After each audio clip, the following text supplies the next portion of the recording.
এখানে লক্ষ্য করলে দেখা যাবে যে ভগ্নাংশের যোগ করতে দেওয়া আছে এবং এই যে এখানে ভগ্নাংশ যে আছে প্রথম অঙ্কটিতে এখানে ভগ্নাংশের হরগুলো এক, দ্বিতীয় অঙ্কেও কিন্তু হরগুলো একই আছে, তৃতীয় অঙ্কে দেখা যাচ্ছে যে হরগুলো ভিন্ন ভিন্ন আছে। তো এক্ষেত্রে প্রথমে এই অঙ্কটা যদি আমরা করি তো এখানে দেখা যাবে যেহেতু হরগুলো একই আছে, তো সেক্ষেত্রে আমরা যদি এটা দ্রুত করতে চাই তো একটাই হর লিখব 5 এবং এখানে যে লবগুলো রয়েছে উপরের অংশে যারা থাকে তাদেরকে লব বলি, যে লবগুলো রয়েছে সেই লবটাকে যোগ করে দেব, উত্তর আসবে 5। এখন যেহেতু 5 আর লবে আছে হরে আছে 5, এক্ষেত্রে উভয় সংখ্যাকে একই সংখ্যা দিয়ে আমরা ভাগ করতে পারবো। 5 দিয়ে যদি আমরা 5কে ভাগ করি উত্তর থাকছে 1, আবার এই 5কে ভাগ করি উত্তর থাকছে 1, অর্থাৎ 1 দিয়ে 1কে ভাগ করলে শেষে উত্তর দাঁড়াচ্ছে 1। এই ক্ষেত্রেও কিন্তু তেমনই হবে, হর যেহেতু 7 আছে এক্ষেত্রে ভগ্নাংশের হর 7 আসবে, লব যোগ হবে, তো লব যোগ হয়ে উত্তর 7 আসছে। একই প্রক্রিয়ায় আগের মতোই করব, 7 দিয়ে 7কে ভাগ করছে, 7 দিয়ে 7কে ভাগ করছে, উত্তর কিন্তু তাহলে একই থাকছে, অ্যান্সারটা 1 আসছে। তৃতীয় ক্ষেত্রে যেটা হচ্ছে যে এখানে আমরা দেখতে পাচ্ছি যে হরগুলো কিন্তু দুটো একই রয়েছে, একটা মাঝখান থেকে একটা হর কিন্তু ভিন্ন আছে। এক্ষেত্রে যদি হর ভিন্ন থাকে, যেটা আগের ক্ষেত্রে এই নিয়মটা প্রযোজ্য হতো কিন্তু এটাকে অন্যরকমভাবে আমরা ঘুরিয়ে লিখেছি, তো এখানেও কিন্তু আমরা লসাগু করে নেব। তো 6, 9, 6-এর লসাগু করব। তো 6, 9, 6-এর লসাগু কী হবে, আমরা প্রথমেই এমন একটি সংখ্যা দিয়ে চেষ্টা করব যেন সবাইকে ভাগ করতে পারি। তো সেক্ষেত্রে 3 দিয়ে যদি আমরা ভাগ করতে পারি, 3 দুগুণে 6, 3 তিরিকে 9, 3 দুগুণে 6। একইভাবে আমরা 2 দিয়ে কিন্তু ভাগ করতে পারবো, 2 অক্ষে 2, 3কে ছেড়ে দিচ্ছি, 2 অক্ষে 2। এবার আমরা উৎপাদকটা করলাম, এবার এখান থেকে আমরা সবগুলো সংখ্যাকে নিচে নিয়ে এসে পরস্পর গুণ করে একটা উত্তরে আসব। 3 দুগুণে 6, 6 অক্ষে 6, 3 6 18, 18 অক্ষে 18। এই হচ্ছে আমাদের লসাগু। এবার এই লসাগুই কিন্তু হরে বসলো। এবার যে কাজটা আমাদের করতে হবে সেটা হচ্ছে এই যে প্রত্যেকটা ভগ্নাংশের যে হর আছে, হর, এই হর কিন্তু এই 18 যে আছে তাকে ভাগ করবে। তো অনেক সময় কি হয় যে এই সংখ্যাটা অনেক বড় হয়ে থাকে, তো সেক্ষেত্রে ভাগের অনেক সময় লাগে। এখান থেকে কিন্তু এই যে 6 সংখ্যাটা এই জায়গা থেকে কিন্তু মেলানো যায়, অর্থাৎ আমরা যদি মিলিয়ে দেখি 6, 3 দুগুণে 6, একটু এই অংশটুকু যদি আমরা বাদ দিয়ে রাখি তাহলে দেখা যাচ্ছে উত্তর হচ্ছে 3 অক্ষে 3, 3 অক্ষে 3। এভাবে যদি হর বড় থাকে সেক্ষেত্রে ভাগটা আমরা করে নিতে পারি। এবার 3 অক্ষে 3, 3 অক্ষে 3, এখানে উত্তরটা আসছে 3, অর্থাৎ 6 দিয়ে যখন 18কে ভাগ করব আমরা স্বাভাবিকভাবেই জানি 3 6 18 3, এই 3 এখানে লিখব লবে। এবার গুণ চিহ্ন দিয়ে উপর থেকে লবকে নিয়ে আসব, লব। এই ভগ্নাংশের কাজ এখানে শেষ। পরবর্তী সময় আমরা পরের ভগ্নাংশের দিকে নজর দেব, তার আগে সাইন যা আছে তা লিখে নেব। এবার 9 দিয়ে ভাগ করব 18কে, 9 দুগুণে 18, 2 লিখলাম, তেমনিভাবে গুণ চিহ্ন দিয়ে এই যে 7 লিখলাম। এই ভগ্নাংশের কাজটাও শেষ। পরবর্তী সময়ে তারপরের ভগ্নাংশের দিকে নজর দেব, তার আগে চিহ্নটা বসিয়ে নেব।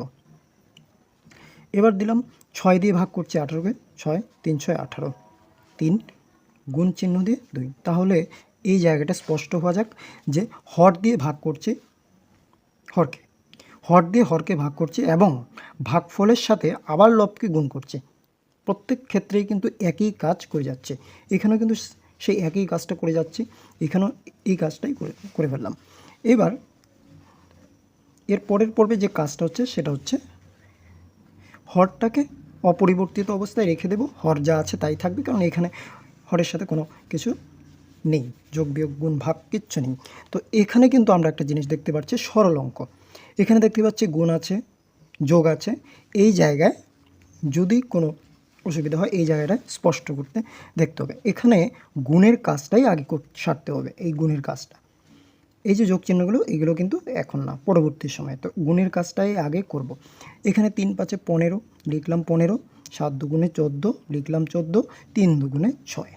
এবার আমাদের সামনে যেটা চলে আসছে সেটা হচ্ছে যোগের কাজ। তো এখানে আমরা যোগ অঙ্ক করে নেব। যোগ অঙ্কের ক্ষেত্রে কি হচ্ছে, 15-র সাথে 14কে যোগ করব। বড় অঙ্কর ক্ষেত্রে আমরা সাজিয়ে লিখে নেওয়াটাই স্পষ্ট, রাফে লিখে নিলে ভালো হয়। 6 4 10, 5 15, 5 হাতের 1 3, 35। এবার কি দেখা যাচ্ছে, এই যে ভগ্নাংশের লব কিন্তু বড়, হর কিন্তু ছোট, তাহলে এটাকে আমরা কি ভগ্নাংশ বলতে পারি? এটাকে আমরা বলতে পারি অপ্রকৃত ভগ্নাংশ। অপ্রকৃত ভগ্নাংশের ক্ষেত্রে লব সবসময় বড় হয়। এবার এই অপ্রকৃত ভগ্নাংশ এই অবস্থাতে রেখে দেওয়া যায়। অনেক সময় দেখা যায় যে এই অপ্রকৃত ভগ্নাংশ থাকলে সেটাকে আবার ভাগ করে নিতে হয়। তাহলে এটা আমরা ভাগ করে নিচ্ছি। 18 দিয়ে ভাগ করছি, 35কে 18 দিয়ে ভাগ করে নিচ্ছি। এবার 18 দুগুণ 36 মানে 36। তাহলে আমরা কি করব, 18কে 18ই দেব, এটাই সব থেকে ভালো। এবার 18 লিখলাম, 18 যে লিখলাম আমাদের বিয়োগ করতে হবে। তাহলে 15, 8 9 10 11 12 13 14 15 7 লিখলাম। 7 হাতের 1 1 রেখে 2। এবার 3 থেকে 2 বাদ কত হচ্ছে, 3 থেকে 2 বাদ দিলে 1 17। এবার 18 দিয়ে কিন্তু এই 17কে আর ভাগ যাচ্ছে না, এক্ষেত্রে এটা অবশিষ্ট থেকে যাচ্ছে। এই অবশিষ্ট অংশটাই আবার লবে লিখব, হরে 18। তাহলে ফাইনাল অ্যান্সার যেটা আমরা লিখতে পারি 1 পূর্ণ, অর্থাৎ 1 পূর্ণ একটা 1 আর কোনো একটা সংখ্যাকে 18 ভাগ দিয়ে তার উপর 17, এটা। আচ্ছা, এবার একটা জিনিস, ছোট্ট একটা বিষয় এখানে দেখিয়ে দিচ্ছি, ভিডিওটা যেন লম্বা না হয়। যে কোনো একটা জিনিস কেউ বলা হয়েছে যে আমাকে একটি রুটি সম্পূর্ণ দিয়েছে এবং আরেকটি রুটি থেকে আমাকে 5 টুকরো করে 2 টুকরো কেউ দিয়েছে। 1 2 3 4 5, এই দুটো রুটি কিন্তু একই মাপের, এই প্রথম অংশ দ্বিতীয় অংশ। তো প্রথম অংশ সম্পূর্ণ একটা অংশ আমাকে দিয়েছে, লিখলাম এক অংশ আমাকে দিয়েছে। তার পরবর্তীতে দেখা গেছে যে একই মাপের আরেকটি রুটি থেকে 5টি টুকরো করা হয়েছে এবং তার থেকে আমাকে দিয়েছে 2 টুকরো। তো সেটা আমি এই যে ভগ্নাংশ আকারে লিখলাম। তো এই হচ্ছে ব্যাপার। তো এখানে এটা বিষয়টা পুরোটাই আলাদা বিষয় ছিল, আর এই হচ্ছে ভগ্নাংশের যোগ। তো যদি হর 1 থাকে তো সেক্ষেত্রে কিন্তু খুব সহজভাবেই হয়ে যাচ্ছে হর 1 থাকলে। আর হর যদি আলাদা থাকে সেক্ষেত্রে কিন্তু হরগুলোকে উৎপাদক করে লসাগু করে আমরা করে নিতে পারছি। তো এভাবেই আজকের ভিডিওটা শেষ। পরবর্তী সময় আরেকটা ভিডিও নিয়ে আসবো। তোমাদের যারা ভিডিওটা দেখে উপকৃত হয়েছ তারা অবশ্যই লাইক কমেন্ট করে জানাবে। ধন্যবাদ।